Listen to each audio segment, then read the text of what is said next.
Driver గారి యొక్క గొప్పతనం గురించి మనం తెలుసుకోవాలి సార్. ఎందుకంటే తన వాహనంలో తన వాహనంలో వేలాది మందిని, వందలాది మందిని, వేలాది మందిని తన ప్రాణాన్ని కూడా అడ్డుపెట్టి ప్రతిరోజు సార్ గమ్యస్థానాలకు సురక్షితంగా చేర్చే రక్షకుడు driver. Point number 1. Number 2 sir, తనకు అనారోగ్యంగా ఉన్న ఇతరుల ఆరోగ్యం కోసం ప్రాణాలు సైతం లెక్క పెట్టకుండా క్షణాల్లో మరి ఒక హాస్పిటల్ నుంచి ఒక హాస్పిటల్కి అంబులెన్స్లో తీసుకెళ్ళి అంబులెన్స్ డ్రైవర్ని ఏమన్నారు sir? Ambulance driver. Number 3 sir, మూడో విషయానికి వస్తా. ఒక ఆహార పదార్థాలు ఉండొచ్చు, ఒక ప్రదేశం నుంచి ఒక ప్రదేశాన్ని తీసుకెళ్ళాలి, ఎనీ ట్రాన్స్పోర్టేషన్ అన్నింటికీ కూడా తీసుకుంటే ఒక డ్రైవర్ ఎంత విలువైన జీవితాన్ని త్యాగం చేస్తున్నాడంటే కొన్ని సందర్భాల్లో భార్య బిడ్డలకు దూరం అయిపోతున్నాడు, అలసిపోతున్నా కూడా కుటుంబ భారాన్ని పోషించే నేపథ్యంలో తను ఏం చేస్తున్నాడు సార్? ఒక స్పీడప్ గమ్యస్థానం చేరుస్తున్నాడు ఆయన. అందుకే డ్రైవర్ గొప్పతనాన్ని ఏమన్నారంటే మహనీయుడి మధ్య మా నారాయణ స్వామి సార్ చెప్పాడు మాటల సందర్భంలో, శ్రీకృష్ణ పరమాత్మ కూడా ది బెస్ట్ డ్రైవర్ అన్నారు సార్. ఆయనకి ఎన్ని పోర్ట్ఫోలియోలు లేవు సార్, ఆయనకి ఎన్ని పోర్ట్ఫోలియోలు ఉన్నాయి. ఆయన అనుకుంటే కోరిని తీసుకొని ఉండొచ్చు.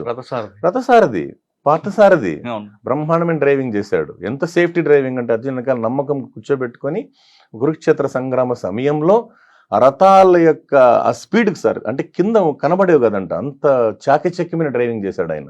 అంటే డ్రైవింగ్ అంటే అతనికి ఇష్టమే కదా sir, the best driver. Arjun కూడా అంతే కదా సార్. ఆయన తీసుకుంటే మనం ఉత్తర గోగ్రహణ సమయంలో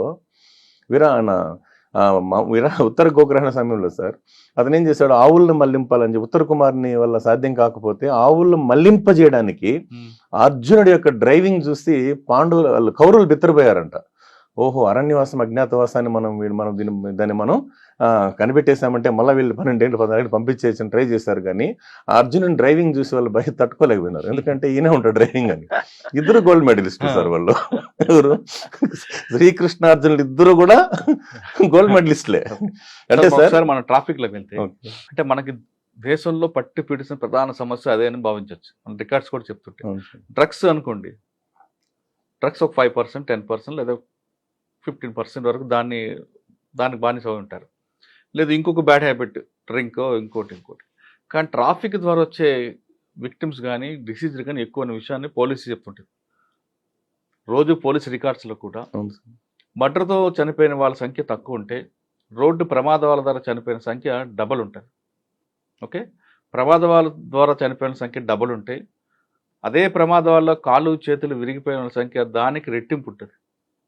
అంటే ఎక్కువగా మన పట్టి పీడిసిన సమస్య ట్రాఫిక్ ప్రమాదాలు. యాక్సిడెంట్ అని సింపుల్ చెప్తాం కానీ మన చేతుల్లో ఏది జరగాల్సింది జరిగిందని దానికి ఒక కవరింగ్ ఇస్తారు. కానీ మనం కరెక్ట్గా వెళ్తే మన వరకు కరెక్ట్ ఉంటే కొంత బెనిఫిట్ ఉంటుంది కదా, ఖచ్చితంగా ఉంటుంది కదా. కానీ ఎందుకంటే ప్రజలు అసలు మన చేతులే లేదు, నేను కరెక్ట్గా వెళ్తాను, అవతలోడు కరెక్ట్ రాకపోతే నాదేం తప్పు అని అంటాడు. వీడి గురించి వీడికి ఎందుకు తప్పు అని చెప్పుకోండి. అది ఇంకోటి ఏమైందంటే సార్, దీంతో జీవన అంటే ప్రయాణం వేగమైపోవడం సార్, జీవన ప్రయాణం వేగమైపోవడం. రెండోది ఎక్కువ శాతం కొంతమంది ఈ యొక్క టెక్నికల్ గుడ్స్ వచ్చాయి కదా సార్, మనకు మొబైల్ ఉండొచ్చు, దీంతో ఎక్కువసేపు కాలయాపన చేసుకొని. ఎందుకంటే సార్ 24 hours పర్ డే, 24 గంటల్లో పాతకాలం మానవుడు ఏం చేసేవాడు?